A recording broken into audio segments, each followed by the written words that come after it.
এই বিষয়টো হ'ল যে স্পৰ্শকাতৰ অঞ্চলত মানুহৰ জীয়াই থকাৰ অধিকাৰ ভাৰতীয় সংবিধানে দিছে আৰু ভাৰতীয় সংবিধানে মানুহক আগ্নেয়াস্ত্ৰ ল'বলৈ অনুমতি দিছে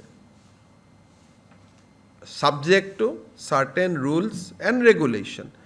গতিকে অসম চৰকাৰৰ এইটো সিদ্ধান্ত যে স্পৰ্শকাতৰ সীমান্ত বুলি কওঁতে আমি অৰুণাচল, মেঘালয়, নাগালেণ্ড বুজোৱা নাই, আমি অকল বিদেশী ৰাষ্ট্ৰ বুজাইছোঁ।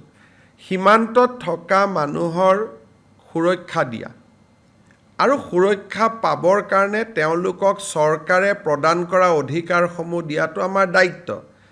গতিকে এই কামখিনি যদি আমি 85ৰ পৰাই কৰিলোহেঁতেন তেতিয়াহ'লে বহুত জাগাত আমাৰ মানুহে মাটি বাৰী বিক্ৰী কৰি আহিব নালাগিলেহেঁতেন। গতিকে এইটো আমি ভাবি চিন্তি লোৱা সিদ্ধান্ত।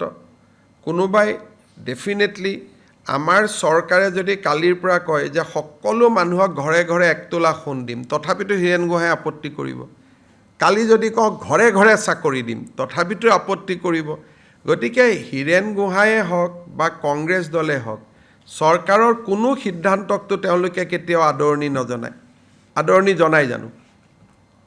গতিকে তেওঁলোকে যদি সদায় আমাক আদৰণি জনালেহেঁতেন, এটা কথাত বিৰোধিতা কৰিলে, তেতিয়াহ'লে তেওঁক আমি চিৰিয়াছলি ল'লোহেঁতেন। কিন্তু তেওঁ লক্ষ্মীনাথ বেজবৰুৱাৰ প্ৰতিমূৰ্তিৰ পৰা আৰম্ভ কৰি যিকোনো ঝুমুৰ প্ৰদৰ্শনলৈকে সকলোতে তেওঁলোকে আপত্তি কৰে। গতিকে তেওঁলোকৰ আপত্তিটোতো বহুত বিচাৰ কৰি লাভ নাই। কিন্তু আপোনালোকে যদি ছ'চিয়েল মিডিয়া চাই, ভুক্তভোগী ৰাইজসকলে ইয়াক বহুত আদৰণি জনাইছে। এই বিষয়টো হ'ল যে স্পৰ্শকাতৰ অঞ্চলত মানুহৰ জীয়াই থকাৰ অধিকাৰ ভাৰতীয় সংবিধানে দিছে আৰু ভাৰতীয় সংবিধানে মানুহক আগ্নেয়াস্ত্ৰ ল'বলৈ অনুমতি দিছে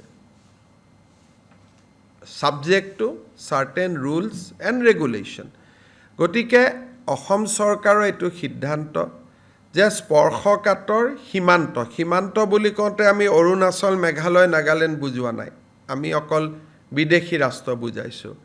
সীমান্তত থকা মানুহৰ সুৰক্ষা দিয়া আৰু সুৰক্ষা পাবৰ কাৰণে তেওঁলোকক চৰকাৰে প্ৰদান কৰা অধিকাৰসমূহ দিয়াটো আমাৰ দায়িত্ব।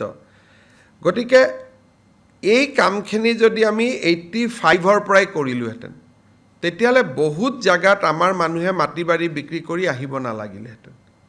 গতিকে এইটো আমি ভাবি চিন্তি লোৱা সিদ্ধান্ত। কোনোবাই ডেফিনেটলি আমাৰ চৰকাৰে যদি কালিৰ পৰা কয় যে সকলো মানুহক ঘৰে ঘৰে 1 তোলা সোণ দিম, তথাপিতো হীৰেণ গোহাঁয়ে আপত্তি কৰিব। কালি যদি কওঁ ঘৰে ঘৰে চাকৰি দিম, তথাপিতো আপত্তি কৰিব। গতিকে হীৰেণ গোহাঁয়ে হওক বা কংগ্ৰেছ দলে হওক, চৰকাৰৰ কোনো সিদ্ধান্তকতো তেওঁলোকে কেতিয়াও আদৰণি জনাই জানো? গতিকে তেওঁলোকে যদি সদায় আমাক আদৰণি জনালেহেঁতেন, এটা কথাত বিৰোধিতা কৰিলে, তেতিয়াহ'লে তেওঁক আমি চিৰিয়াছলি ল'লোহেঁতেন। কিন্তু তেওঁ লক্ষ্মীনাথ বেজবৰুৱাৰ প্ৰতিমূৰ্তিৰ পৰা আৰম্ভ কৰি যিকোনো ঝুমুৰ প্ৰদৰ্শনলৈকে সকলোতে তেওঁলোকে আপত্তি কৰে। গতিকে তেওঁলোকৰ আপত্তিটোতো বহুত বিচাৰ কৰি লাভ নাই। কিন্তু আপোনালোকে যদি ছ'চিয়েল মিডিয়া চাই, ভুক্তভোগী ৰাইজসকলে ইয়াক বহুত আদৰণি জনাইছে।